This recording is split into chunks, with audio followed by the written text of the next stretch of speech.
अब बात करते हैं वाइल लूप के बारे में। तो वाइल लूप में पहले वाइल लूप में और फॉर लूप में क्या डिफरेंस है वो भी आपको समझ में आ जाएगा।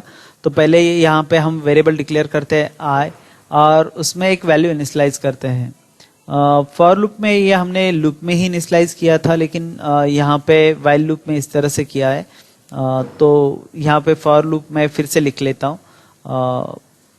फिर से एक वेरिएबल यहाँ पे डिक्लेयर किया था हमने i इक्वल टू 10, यानी कंडीशन को टेस्ट किया है। उसके बाद यहाँ पे सेमीकोलन और फिर से हमने इंक्रीमेंट किया था। तो वाइल लूप में ये जो वैल्यू है इसकी, यहाँ से ये फॉर लूप को हटाएंगे और ये पहले इनिशियलाइज होगा, फिर यहाँ पे वाइल हम लिखेंगे।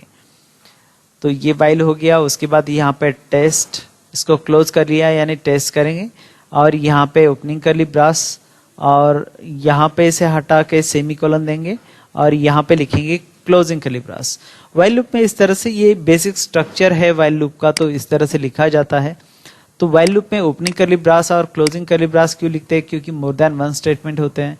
क्योंकि एक स्टेटमेंट तो ये हो गया, दूसरा स्टेटमेंट आप प्रिंट करने के लिए यूज करेंगे। फॉर एग्जांपल यहाँ पे मैंने इको लिखा, तो आई की वैल्यू आपको प्रिंट करनी है, तो हम यहाँ पे लिख सकते हैं जो वेरिएबल है आई और डॉट दिया और यहाँ पे br टैग लिखा ताकि आप नेक्स्ट लाइन में देखें।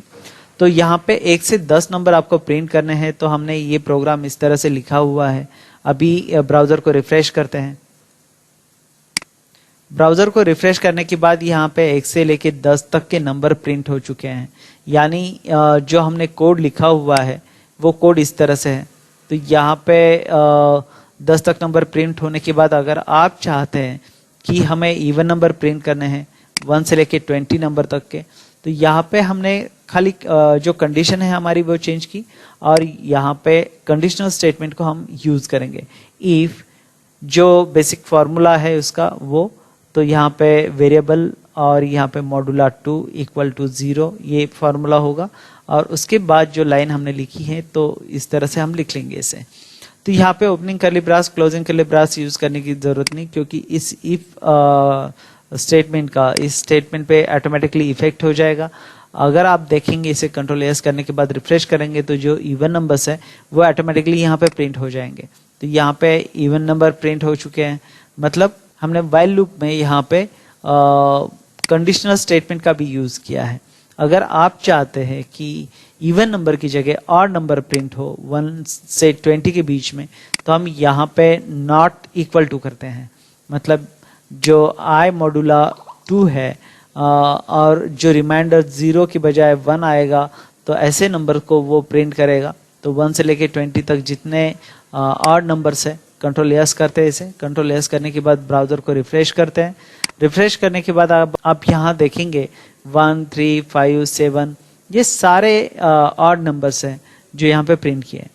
तो इस तरह से आप यहाँ पे देखेंगे कि वाइल लूप को हमने यूज किया था, पहले इनिशियलाइज किया है, फिर टेस्ट किया है और फिर स्टेटमेंट को प्रिंट करने के बाद इंक्रीमेंट किया है। इतना ही चेंज फॉर लूप और वाइल लूप में आपको दिखाई दिया होगा।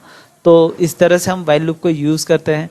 अभी हम देखेंगे कि नेस्टेड फॉर लूप को जैसे हमने लिखा था वैसे नेस्टेड वाइल लूप को भी लिखा जाता है क्या, नेस्टेड वाइल लूप को भी हम यूज कर सकते हैं क्या, तो वो भी हम देखते हैं।